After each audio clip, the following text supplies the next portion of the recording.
Shalom semuanya. Selamat berjumpa di rumah Tuhan. Dan sebelum mulai ibadah ini, kami mengundang jemaat untuk bangkit berdiri. Dan kita boleh mendengarkan Tuhan. Kembali kita bisa mendengarkan. Terima kasih Tuhan atas penyertaan dalam kehidupan kami Tuhan, sehingga kami dapat berkumpul bersama untuk ibadah pada pagi hari ini Tuhan. Biarlah Kau ampuni nasib dosa kesalahan kami Tuhan. Biarlah Kau sucikan dan kuduskan hati dan pikiran kami Tuhan, agar kami layak di hadapan-Mu Tuhan. Dan kami serahkan ibadah ini dari awal hingga akhir ke dalam tangan-Mu Tuhan. Biarlah rawatan-Mu yang ada dalam setiap kami Tuhan. Biarlah hadirat-Mu Tuhan hadir di tengah-tengah kami. Dan hanya dalam nama Yesus kami telah berdoa dan mengucap syukur. Haleluya. Amin.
pagi ini kami berserah kepada-Mu Tuhan. Sebab kami percaya di dalam hadirat-Mu Tuhan ada kekuatan bagi setiap kami Tuhan. Ada perbaharuan bagi setiap kami Tuhan. Sebab firman-Mu yang berkata Tuhan, marilah kepadaku semua letihlah hati sudah berberat-berat, karena Engkau yang akan memberikan kelegaan kepada setiap kami Tuhan. Mari angkat kedua tangan-Mu, lebih sungguh lagi kita nyanyikan pujian.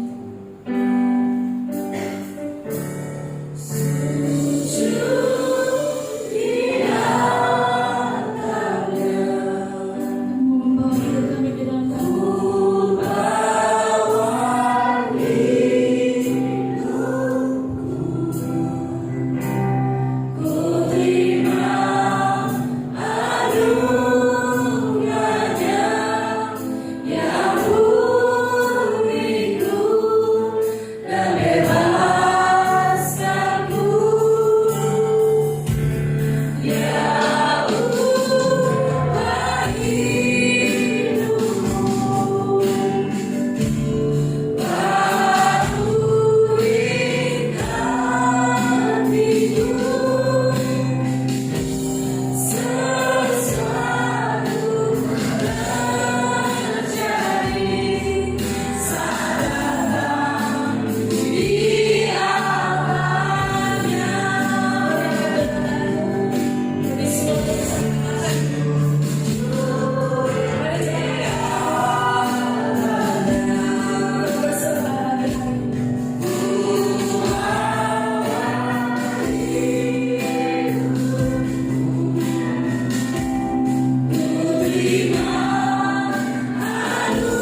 untuk memuji meninggikan nama Tuhan. Dan yang siap memuji Tuhan sama-sama kita katakan amin. Ada sukacita pada pagi hari ini? Siapa yang percaya Allah kita sungguh dahsyat? Yang percaya mari remakan tangannya. Kita memuji Tuhan pada pagi hari ini dan kita mau mencari bagi Tuhan kita.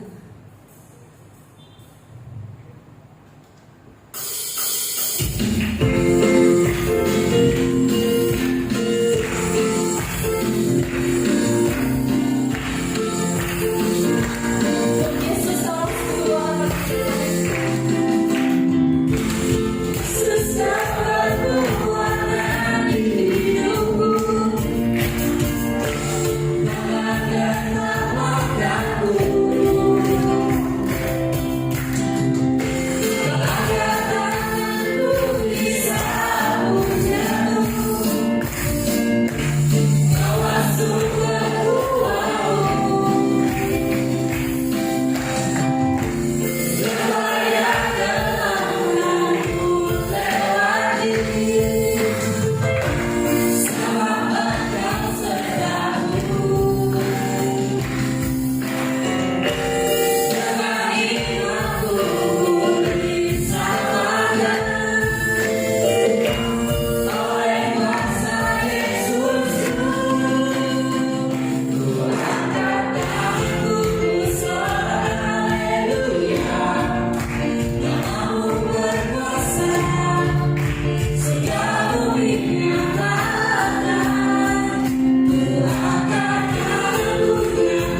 Mari kita masuk ke dalam hadirat Tuhan lagi.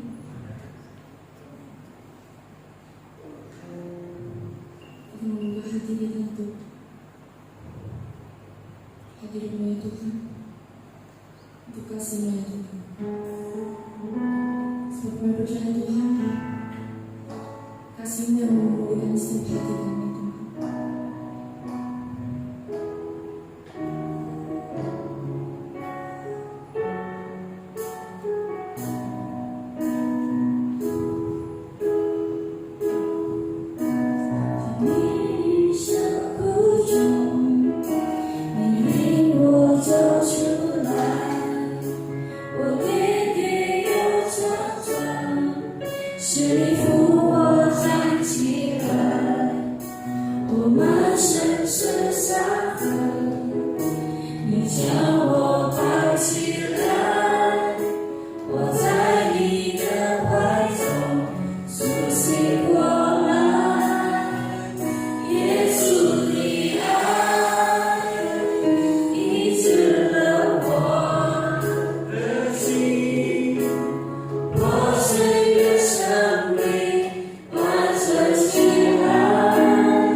Sebab hanya satu kerinduan kami Tuhan,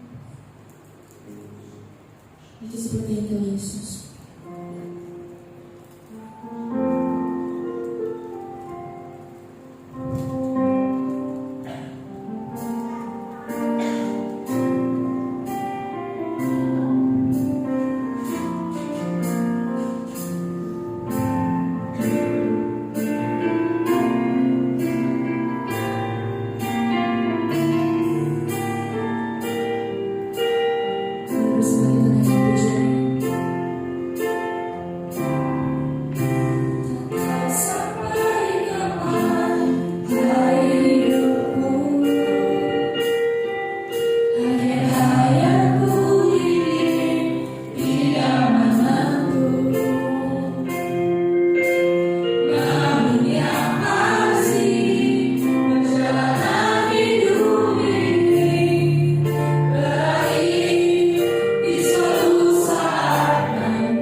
Bapak, ini kerinduan kami Bapak.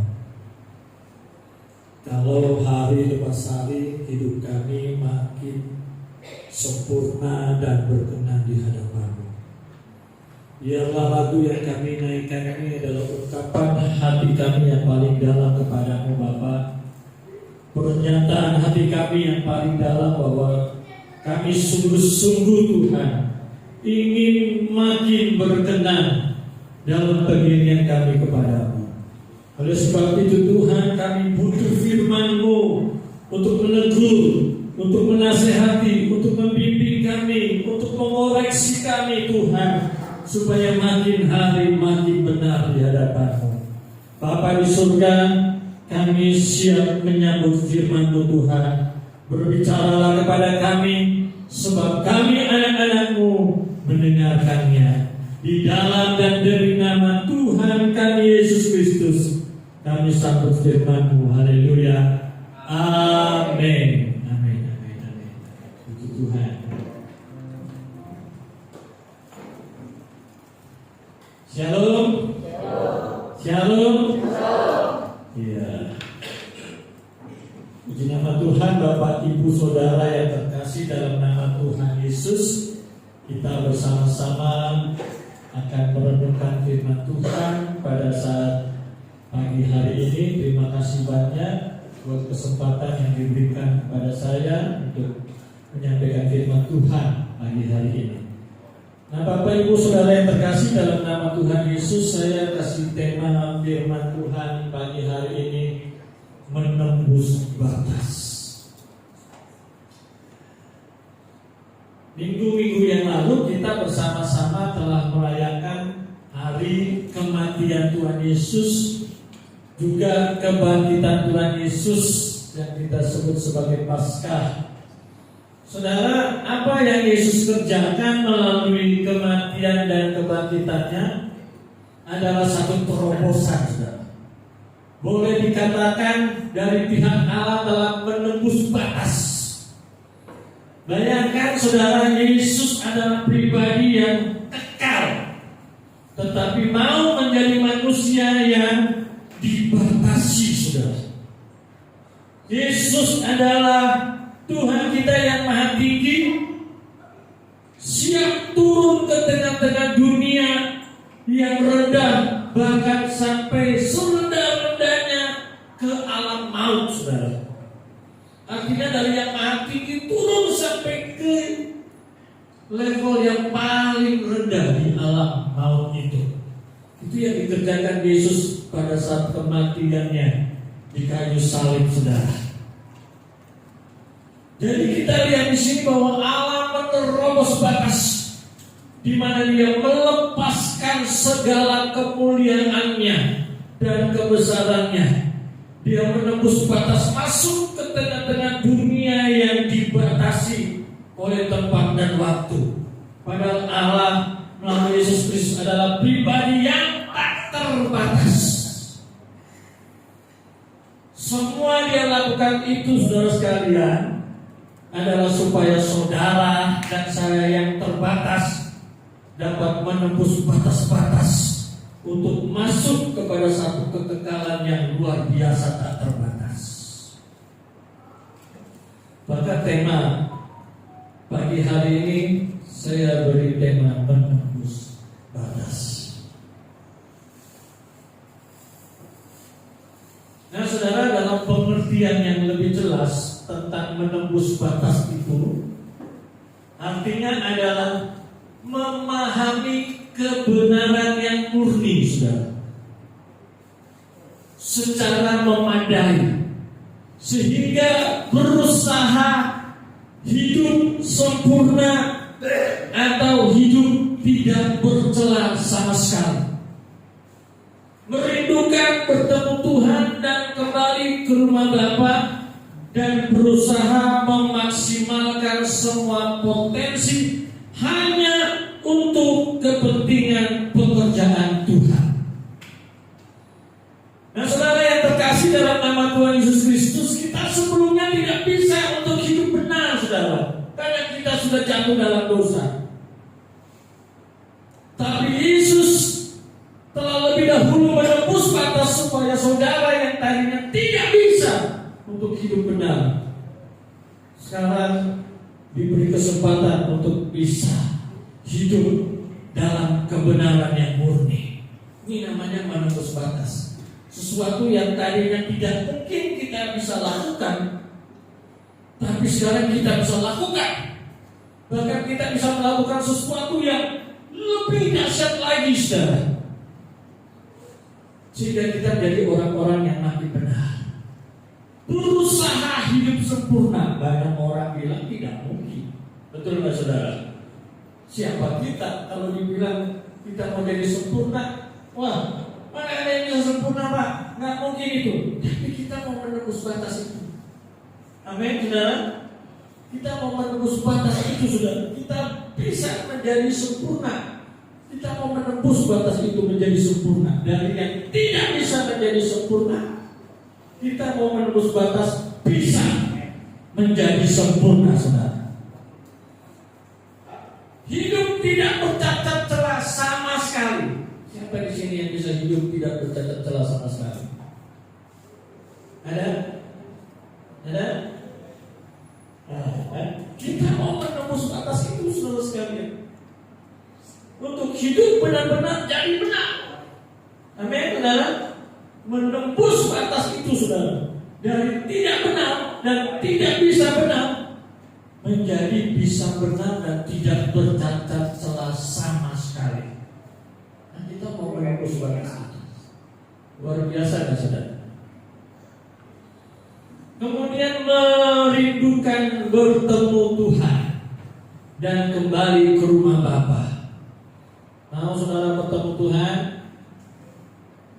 Mau cepat atau mau lama?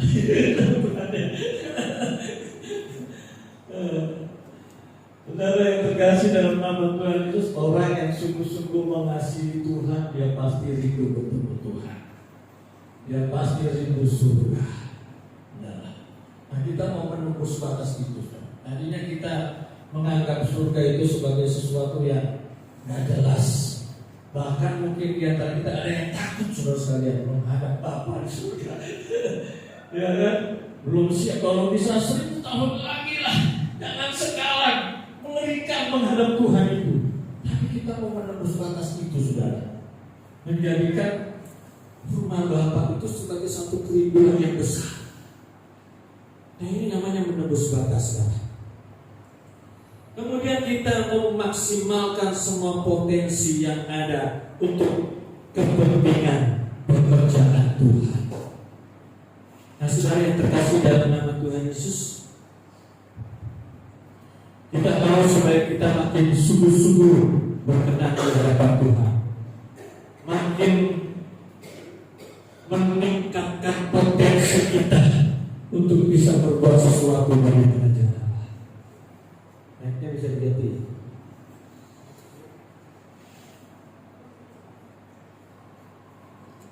Nah, saudara yang terkasih dalam nama Tuhan Yesus,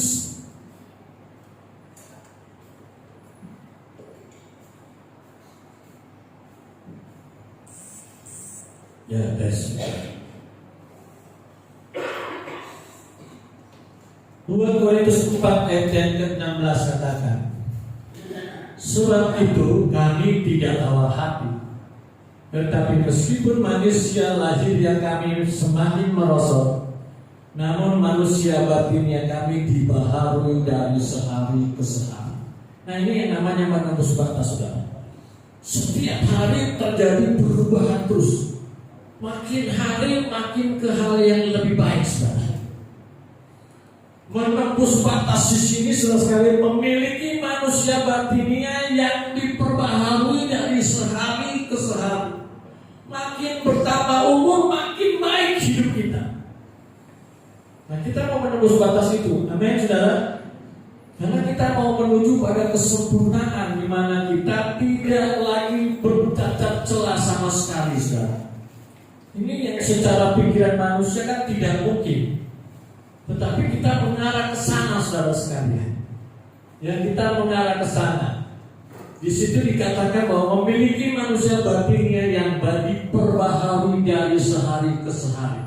Ada tantangannya, saudara sekalian, untuk menjadi manusia yang diperbaharui dari sehari ke sehari.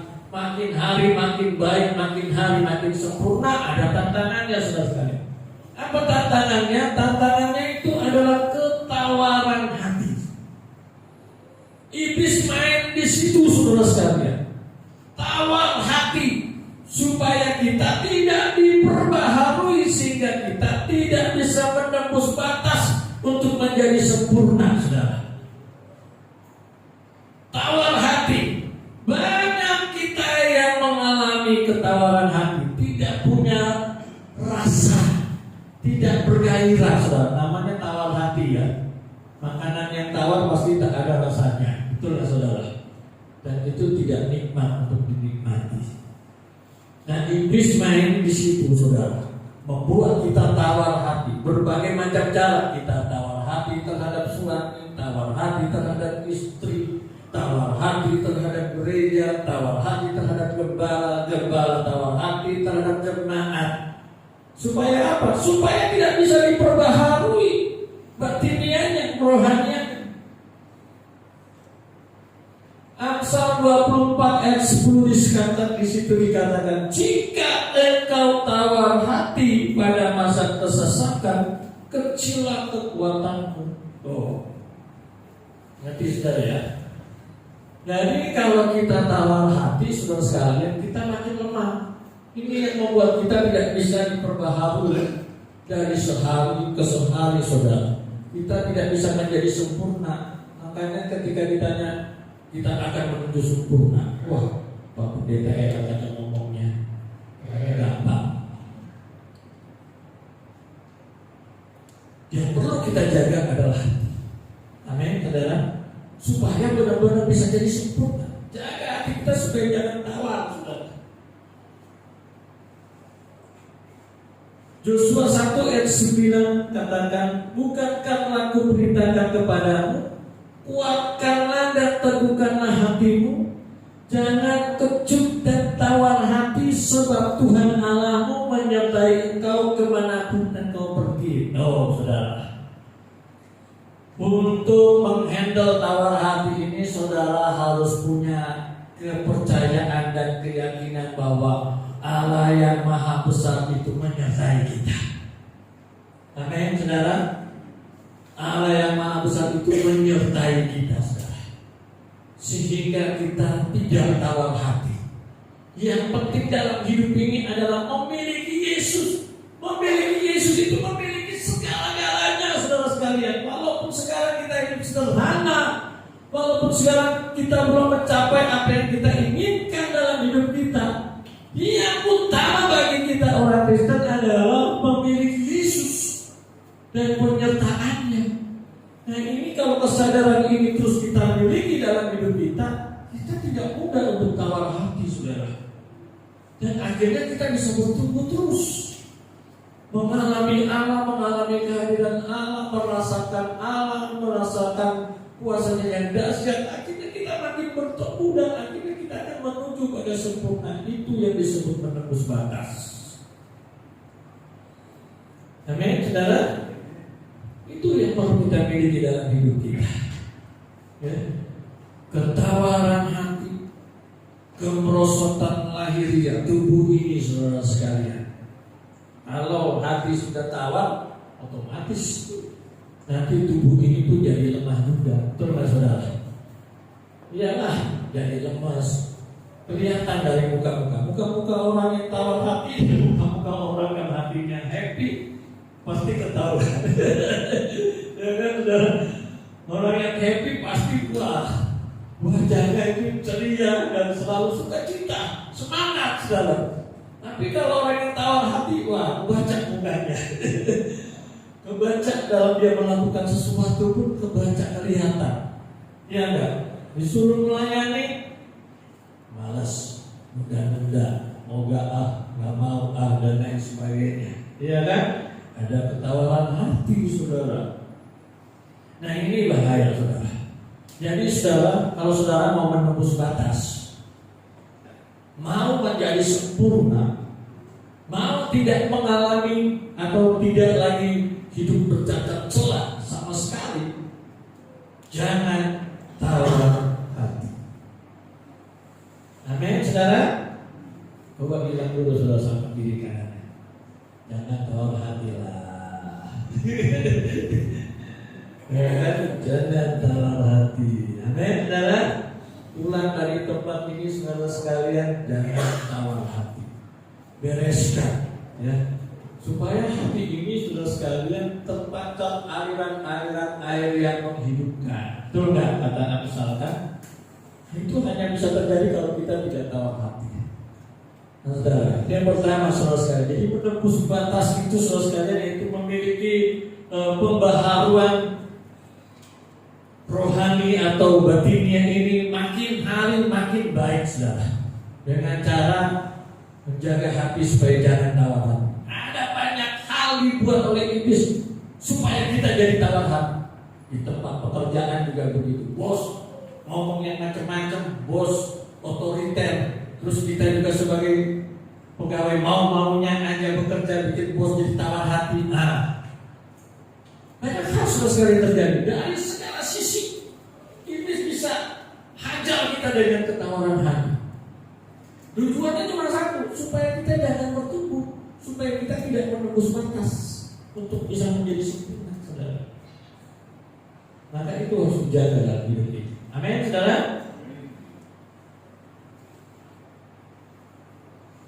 Nah, yang kedua, saudara sekalian, 2 Korintus 4 ayat 17 katakan, sebab penderitaan ringan yang sekarang ini mengerjakan bagi kami kemuliaan kekal yang melebihi segala-galanya, jauh lebih besar daripada penderitaan kami. Nah, saudara sekalian, menembus batas di sini adalah meraih kemuliaan yang kekal, saudara. Meraih kemuliaan yang kekal. Itu menembus batas. Ini tadinya tidak mungkin terjadi karena kita ada di dalam kuasa dosa. Tapi oleh karya Yesus Kristus membuat kita bisa, saudara sekalian, untuk bisa meraih kemuliaan yang kekal. Ya. Jadi tujuan hidup kita sebagai umat manusia itu bukan mengejar kemuliaan yang fana, saudara. Kemuliaan yang ada di dunia ini, bukan itu tujuan kita mengejar kemuliaan itu. Tetapi kemuliaan yang kita kejar sebagai orang percaya adalah kemuliaan yang kekal. Dikatakan kemuliaan yang melebihi segala-galanya, saudara. Melebihi segala-galanya. Apa kemuliaan yang ada di dunia ini? Coba, apa? Tidak sebanding dengan kemuliaan yang kekal nanti, karena melebihi segala-galanya, saudara. Jadi kalau kita mau menembus batas, saudara sekalian, kita harus fokus mengejar kemuliaan yang kekal itu, saudara. Tantangannya adalah siap diproses, ya, siap diproses. Prosesnya diizinkan Tuhan mengalami penderitaan dalam hidup ini. Nah, saudara mau menderita bagi Yesus? Itu dulu pertanyaannya. Siapa di sini yang siap menderita bagi Yesus? Siap menderita bagi Yesus? Siap menderita bagi Yesus? Karena orang yang siap menderita bagi Yesus, dia yang akan menembus batas untuk meraih kemuliaan kekal, saudara. Kalau dia nggak siap menderita bagi Kristus, dia nggak bisa, saudara sekalian, meraih kemuliaan yang kekal itu. Oh, saudara. Karena untuk meraih kemuliaan yang kekal itu prosesnya penderitaan, saudara. Prosesnya penderitaan, saudara. Nah, di situ saya tulis di dalam Roma 8 ayat 20, Roma 8 ayat 28 sampai 29. Segala hal yang diizinkan Tuhan terjadi dalam hidup pasti membawa kebaikan. Dan kebaikan yang utama bukan kita menjadi lebih terhormat atau lebih nyaman dan lain-lain. Kebaikan yang terutama adalah menjadi makin serupa dengan Kristus. Amin, saudara. Makin serupa dengan Kristus. Pertanyaannya, maukah engkau menderita agar pelayananmu lebih maju? Maukah engkau menderita agar kamu makin bertumbuh? Saya tulis contohnya di situ. Misalnya bangun lebih pagi untuk sate, satu itu, saudara. Itu kan perjuangan. Itu kan satu penderitaan, betul nggak, saudara? Mau nggak kita menderita untuk itu? Ambil saat teduh pagi-pagi, saudara sekalian. Bangun pagi-pagi kemudian saat teduh. Berat, saudara. Apalagi kalau saudara pekerja keras dan kerja sampai larut malam, pagi-pagi harus siapkan waktu untuk duduk diam di bawah kaki Tuhan. Itu satu pekerjaan yang berat. Pekerjaan yang paling berat itu turun dari tempat tidur ke bawah untuk berlutut, saudara. Itu berat. Betul nggak, saudara? Berlutut dan berdoa dan bersaat teduh itu satu pekerjaan yang berat, saudara. Tapi saudara-saudara sekalian, kalau kita rela memasuki proses itu, Tuhan akan memberikan kemuliaan. Amin, saudara. Saudara sedang meraih kemuliaan yang kekal itu. Untuk tidak berbuat dosa itu juga pekerjaan berat, saudara. Dan itu adalah satu penderitaan. Biasanya kita begitu ada godaan dosa, biasanya kita ikut aja. Tapi setelah kita mengerti kebenaran, esok ini kan berat, betul nggak, saudara? Berat untuk meninggalkan itu. Dan ini penderitaan, saudara sekalian. Ini penderitaan gak gampang. Hanya orang yang sungguh-sungguh mau menembus batas meraih kemuliaan, dia akan punya komitmen untuk bisa berkata kepada dosa, tidak. Oh, saudara. Prosesnya seperti itu, saudara. Jadi makin kita sungguh-sungguh, makin banyak nanti diserang sama iblis dengan segala godaan-godaannya. Dan kita harus berjuang untuk mengalahkan daging ini. Ini penderitaan. Betul nggak, saudara? Biasanya main marah-marah, saya jidat aja, semau kita aja marah, ya. Tapi sebelum mengenal kebenaran firman Tuhan harus sabar, harus penuh kasih. Begitu ada seseorang yang coba-coba membuat kita marah, kita harus takut, harus sabar. Hadapin orang-orang yang ngeselin ini, harus sabar, aku boleh marah. Itu kan pekerjaan yang berat, saudara. Betul nggak? Gak gampang. Tapi kalau kita berkomitmen dan melakukannya, saudara akan meraih kemuliaan. Amin, saudara, akan meraih kemuliaan. Ini yang namanya menembus batas. Wah, dahsyat sekali, saudara. Luar biasa sekali. Saya berharap kita semua bisa mengerjakan ini dengan penuh sungguhan hati, supaya kita bisa menembus batas untuk meraih kemuliaan yang kekal itu. Ada pandangan tentang penderitaan yang keliru, saudara. Bisa diputar sedikit cuplikannya, sedikit aja ya.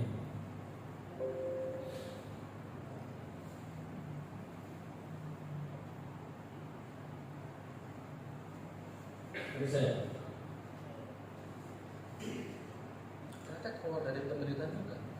Asal lo paham soalnya gitu.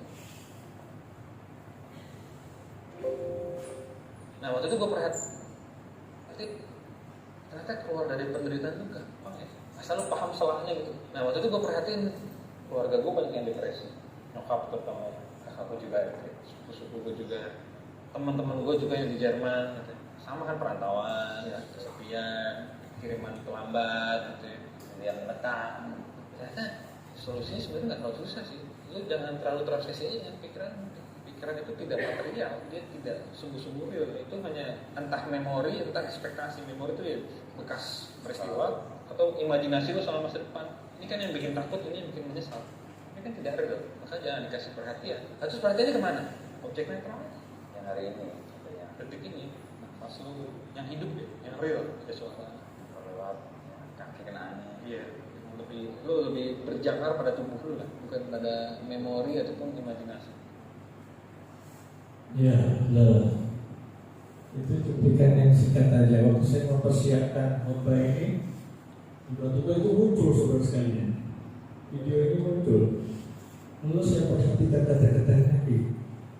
Kata-katanya kayaknya kalau secara akal manusia masuk. Ya, masuk dan bisa dibenarkan, saudara. Tapi kalau kita berkaca pada kebenaran firman Tuhan, ini bahaya, saudara. Ini bahaya.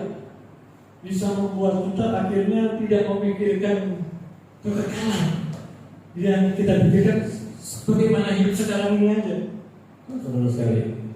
Tidak memperhatikan yang akan datang, saudara. Jadi orang ini berkata meringankan penderitaan adalah jangan memberi perhatian kepada masa lalu dan kepada pemikiran tentang masa depan, tetapi berfokus saja kepada yang sekarang ini, yang real ini, saudara sekalian, sekarang ini. Padahal kalau menurut Alkitab yang sekarang ini justru bukan yang real itu nanti itu tidak kekekalan. Ya enggak, saudara? Karena yang sekarang ini sifatnya sementara, saudara. Sementara yang di depan sana yang katanya nggak real justru itu nanti yang sifatnya kekal selama-lamanya, dan itu yang real nanti yang akan kita hadapi dan kita masuk di dalam hidup kita. Jadi saudara sekalian, ini konsep ini sangat berbahaya sekali buat anak-anak Tuhan kalau membacanya, saudara. Nanti akhirnya seseorang udah nggak perlu lagi pergi ke gereja, ya nggak perlu lagi cari Tuhan sungguh-sungguh. Itu fokus pada pada sekarang ini aja, nggak usah pikirin yang akan datang. Ya, nah, bisa begitu saudara sekalian. Yang benar itu masa lalu itu harus dari pembelajaran. Betul nggak, saudara? Kita sekarang ini kan terjadi karena masa lalu kita, ya kan? Kondisi kita sekarang ini kan karena masa lalu kita, ya kan? Apa yang kita kerjakan di masa lalu, inilah sekarang hasilnya. Kalau kita tahu yang di masa lalu itu gak baik untuk kita, ya itu pembelajaran, jangan diulang lagi. Kita harus perbaiki supaya kedepannya jadi lebih baik untuk masa yang akan datang. Betul nggak, saudara? Kita juga harus pikirkan masa yang akan datang. Gak bisa itu diabaikan. Kita pikirkan sekarang, yang depan itu gak usah diabaikan. Gak bisa gitu, saudara. Nabung di bank untuk apa? Untuk yang sekarang ini atau untuk yang datang? Ya kan? Saudara ikut asuransi segala macam, itu untuk apa? Untuk sekarang ini atau untuk yang akan datang? Ya kan? Itu untuk yang akan datang. Saudara cari Tuhan sungguh-sungguh setiap minggu. Pendeta datangin saudara, kalau saudara nggak datang gereja, didatengin semoga supaya datang untuk apa? Untuk yang akan datang, saudara sekalian. Kekekalan itu, saudara. Jadi saudara yang terkasih dalam nama Tuhan Yesus, apa yang terjadi sekarang ini dalam hidup kita, semuanya itu proses, saudara. Proses untuk kita meraih kemuliaan yang kekal. Amin, saudara. Jadi jangan bersungut-sungut dengan kondisi kita yang sekarang ini. Jangan bersedih hati, jangan merasa aduh kiamatlah situasi sekarang ini. Jangan, saudara, karena semua Tuhan izinkan untuk membentuk kita menjadi lebih baik lagi di masa yang akan datang. Amin, saudara. Jadi bersyukur selalu dalam kondisi apapun, saudara. Kita sedang dibawa Tuhan untuk menembus batas meraih kekekalan bersama dengan Tuhan. Saudara-saudara sekalian.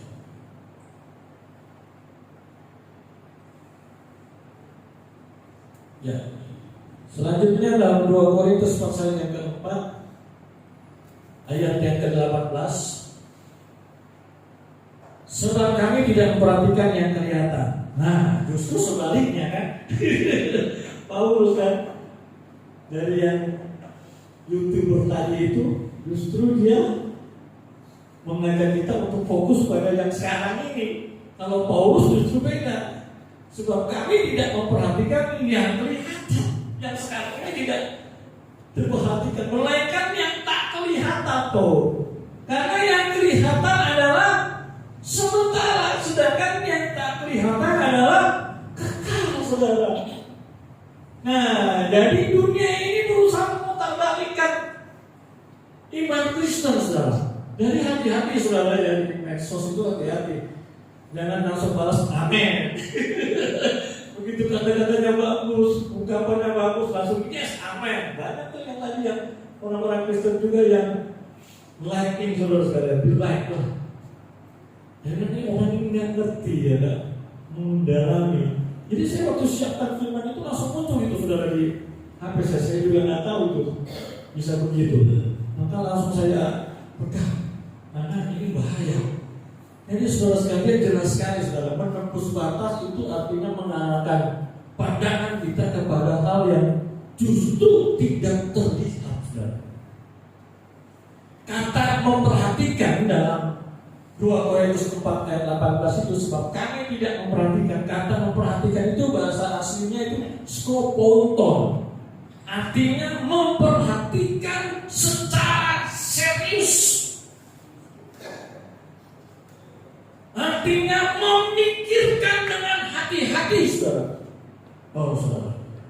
Jadi kalau dari orang Kristen itu, saudara, memperhatikan hal-hal yang kekal itu harus serius justru malah.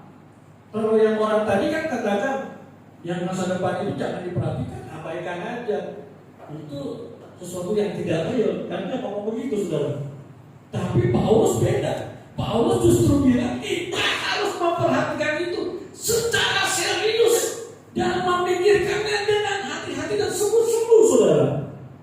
Untuk hal-hal yang sifatnya tidak terlihat itu atau sifatnya masa depannya kekal itu, kita harus serius, saudara. Itu kata memperhatikan yang dipakai dalam 2 Korintus 4 ayat 18. Ya, harus secara serius. Amin, saudara. Saudara mau menembus batas untuk meraih kemuliaan yang kekal, amin. Harus serius, saudara, memperhatikannya. Harus sungguh-sungguh memperhatikannya, saudara. Jadi memperhatikan serius mengarahkan tujuan kepada apa yang tidak kelihatan. Nah, sedangkan yang kalimat yang kelihatan adanya, karena yang kelihatan adalah sementara, sedangkan yang tak kelihatan adalah kekal. Yang kelihatan itu proskaira dalam bahasa aslinya, artinya bernilai sementara, ya, tidak kekal. Yang sekarang ini yang tadi YouTuber bilang itu yang real, itu tidak kekal dan sifatnya sementara. Kalau kita fokus kepada situ, itu aja, saudara sekalian. Mati kita nanti, saudara. Begitu kita dipanggil Tuhan, kita masuk kepada kenyataan hidup di mana ada kekekalan di sana, kita mati, menyesal kita. Kenapa? Karena ternyata ini loh yang benar-benar real. Kehidupan yang kekal ini yang benar-benar real, karena dia tak terbatas, saudara sekalian. Sementara di dunia ini sementara. Kita mau hidup lagi berapa lama? Betul nggak, saudara? Saudara hidup dengan segala apa yang saudara miliki sekarang, berapa lama saudara nikmatinya? Paling tinggi 70-80 tahun, saudara. 90 tahun, 100 tahun lah paling tinggi. Betul nggak, saudara? Hanya itu, saudara sekalian. Dan ini seperti sementara, semusim saja kalau mau dibilang. Habis itu baru kita masuk pada hidup yang sifatnya kekal tak terbatas. Itulah kenyataan yang sesungguhnya. Nah, kalau kita lebih fokus kepada hidup yang sifatnya semusim ini saja, terus kita harus masuk nanti kekekalan, nah, itu mimpi buruk buat kita. Kenapa? Karena kita tidak mempersiapkan diri secara serius. Betul, saudara? Kita tidak menembus batas. Maka Paulus mengatakan lewat firman Tuhan ini 2 Korintus 4 ayat 18. Sebab kami tidak memperhatikan yang kelihatan, melainkan yang tak kelihatan. Karena yang kelihatan adalah sebentar, sedangkan yang tak kelihatan adalah kekal. Saudara, ini sudah diingatkan oleh Rasul Paulus. Amin, saudara. Maka saudara harus perhatikan benar-benar secara serius hidup di kekekalan yang di depan sana, yang memang secara mata jasmani tidak terlihat, saudara. Tetapi secara rohani kita harus sanggup menembus batas untuk melihat yang tidak terlihat itu, supaya kita bisa serius dalam mengiring Tuhan. Jadi kita datang ke gereja bukan sekedar supaya didoakan pendeta diberkati dan dapat mujizat, bukan, saudara sekalian. Tapi kita menembus batas jauh ke depan melihatnya. Kita datang ke sini ke gereja ini untuk mempersiapkan diri kita. Amin, saudara. Mempersiapkan diri kita untuk meraih yang tak kelihatan itu, yang sifatnya kekal itu. Itu, saudara, yang perlu kita sama-sama perhatikan dalam hidup ini. Ini yang difokuskan oleh Paulus, saudara. Coba next. Menembus batas, penglihatan melewati batas-batas kefanaan dan menembus penglihatan kekekalan yang tidak terlihat oleh mata fana. Nah, ini yang perlu kita sama-sama kejar dalam hidup kita. Jadi kita walaupun kita sudah ada di dunia, tapi kita hidupnya itu seperti kita sudah ada di surga. Itu maksudnya. Kita memperhatikan yang tak terlihat, yaitu kehidupan kerajaan surga yang di dalam kekekalan. Jadi dari sekarang walaupun tubuh kita secara dunia masih di dunia ini, tapi kita sudah menghidupi kehidupan yang ada di kekekalan itu. Artinya kita hidup dalam kekudusan, hidup dalam kebenaran. Itu kan hidup-hidup yang ada di kekekalan nanti. Jadi kita sudah memandang jauh ke depan bagaimana hidup di kekekalan itu dengan kita mempraktekannya dalam hidup kita sekarang ini. Ini namanya kita memperhatikan yang tidak terlihat. Amin, saudara. Saya harap bisa dimengerti ya. Karena ini penting sekali untuk kita sebagai anak-anak Tuhan. Ya, bagian penutup saja langsung sebagai ringkasan, saudara sekalian. Nah, ini panjang ini kalau dibahas lagi. Paulus secara singkat Paulus telah memandang ke depan sana dengan menganggap apa yang selama ini keuntungan buat dia itu ternyata rugi. Yang dia kejar kemuliaan dunia ini, yang dia anggap itu untung, ternyata itu kerugian setelah dia mengenal siapa Kristus dan apa yang ada di depan sana. Sampai dikatakan aku berlari-lari, saudara sekalian, melupakan apa yang telah di belakangku dan mengarahkan diri kepada apa yang di hadapanku. Ditinggalkan semua kemuliaan-kemuliaan dunia, ditinggalkan oleh Rasul Paulus. Karena dia tahu yang tidak terlihat di sana lebih mulia daripada yang terlihat sekarang ini, yang dia kejar dulunya sebelum dia mengenal Kristus. Tapi setelah dia mengenal Kristus, waduh, ternyata yang ku kejar selama ini fana. Harus fokus kepada sesuatu yang real dan benar-benar, yaitu kekekalan itu. Maka Paulus katakan aku meninggalkan, melupakan apa yang telah di belakangku dan mengarahkan diri kepada apa yang di hadapan dan berlari-lari. Artinya lebih serius, saudara-saudara. Enggak jalan santai atau jalan tempat, berlari-lari ke depan. Itu Paulus. Maka kita harus belajar dari Paulus untuk menembus batas itu. Amin, saudara. Biasa sekali. Ya, apakah kita adalah orang percaya next? Apakah kita adalah orang percaya yang sedang menembus batas atau belum? Terus next.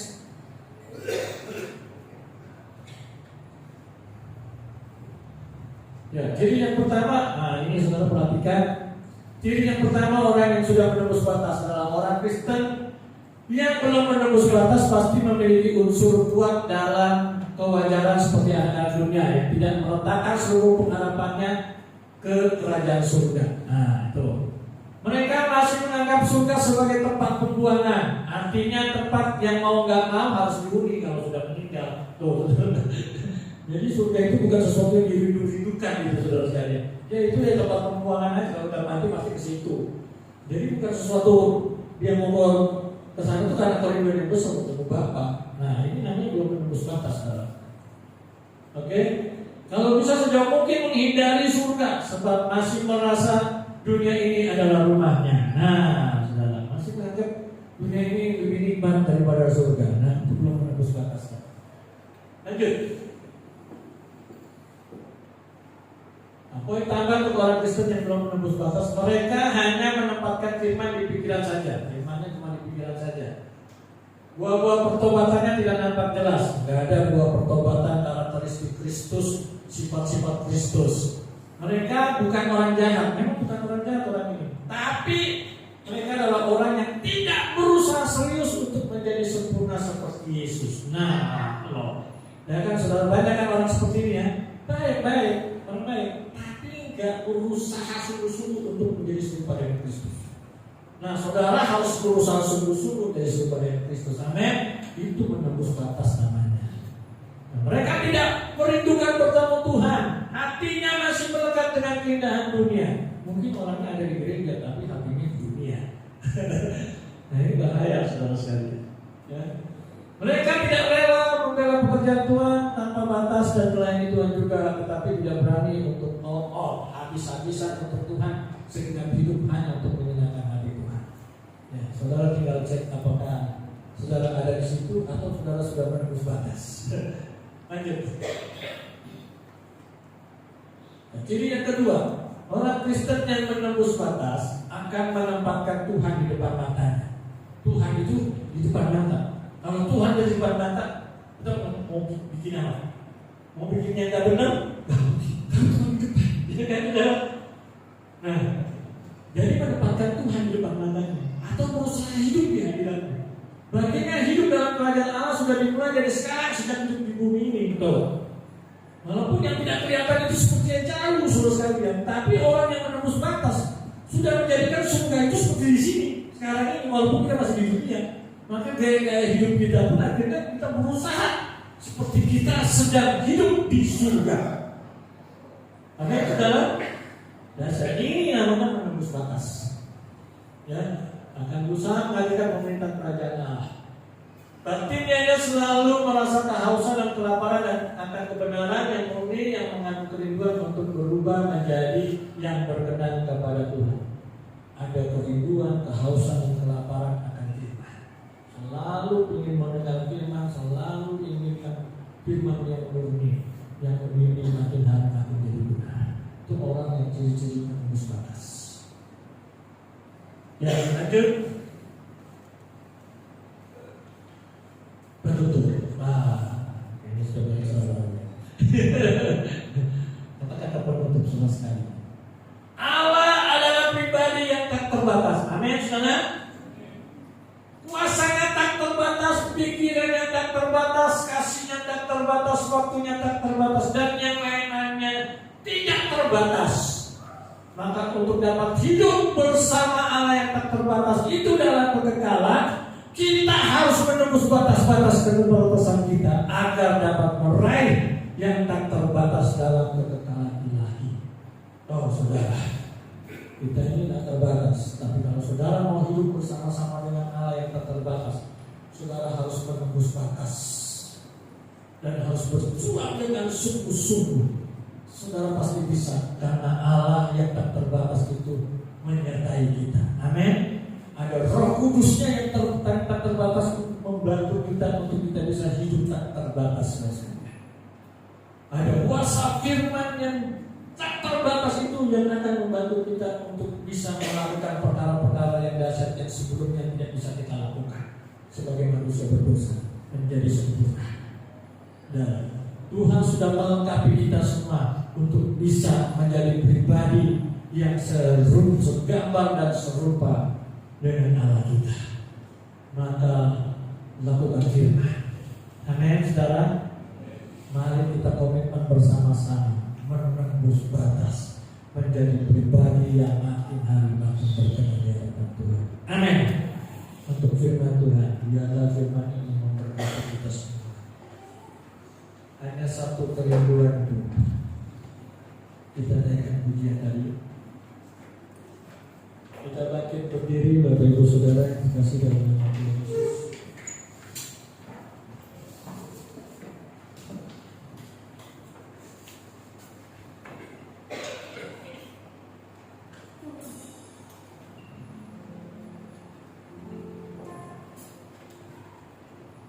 Rafinya jalan.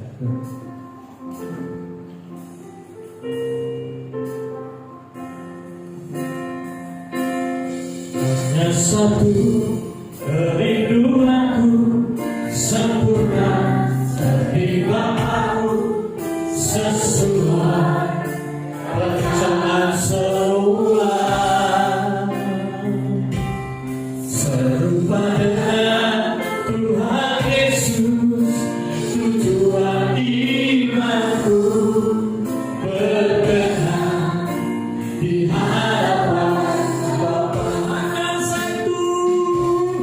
Hanya satu kerinduanku, sempurna seperti Bapa-Ku, sesuai rencana semula, serupa dengan Tuhan Yesus, tujuan imanku berkenan di hadapan Bapa. Satu kerinduanku, sempurna seperti Bapa-Ku, sesuai rencana semula, serupa dengan Tuhan Yesus, tujuan imanku berkenan di hadapan Bapa. Berkenan di hadapan Bapa. Berkenan di hadapan Bapa. Berkenan di hadapan Bapa.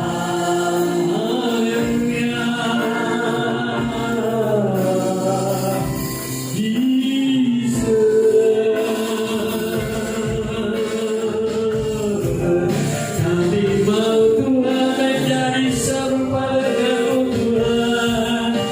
Berkenan di hadapan-Mu Bapa, berkenan di hadapan-Mu Bapa, berkenan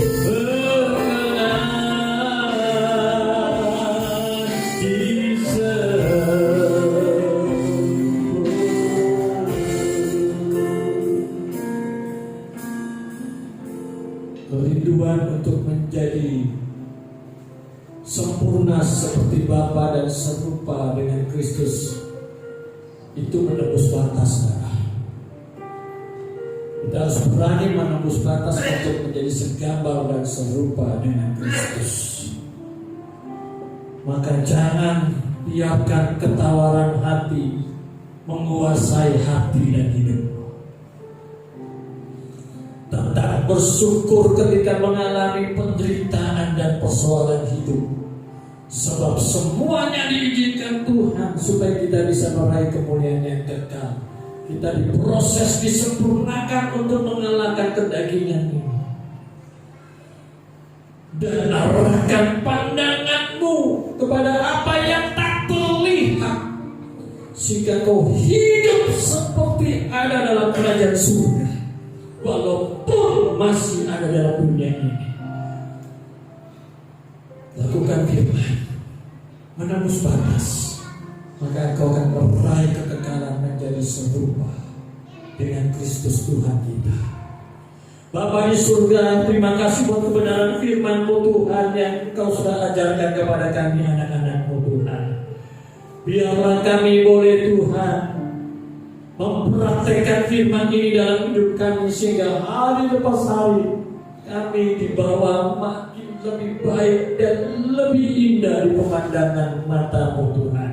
Hamba menyerahkan sidang jemaat-Mu di tempat ini Tuhan. Biarlah mereka boleh menembus batas untuk meraih kekekalan dalam hidup mereka Tuhan. Berjuang dengan sungguh-sungguh, dengan serius, memperhatikan secara serius kebenaran firman-Mu Tuhan. Sehingga ini semua dapat membawa mereka bisa menjadi seperti Yesus. Karena itulah tujuan iman kami Tuhan. Kami tidak mengejar kemuliaan fana, tapi kami mengejar kemuliaan yang kekal, menjadi serupa dengan Kristus. Terima kasih Tuhan buat firman-Mu ini Tuhan. Hamba berdoa untuk setiap jemaat yang ada di tempat ini, mereka boleh menjadi pribadi-pribadi yang siap untuk masuk di dalam kekekalan, menembus batas-batas Tuhan. Terima kasih banyak Tuhan, terima kasih banyak buat kebenaran firman-Mu. Kami berdoa dan mengucap syukur dalam nama Yesus. Haleluya. Amin.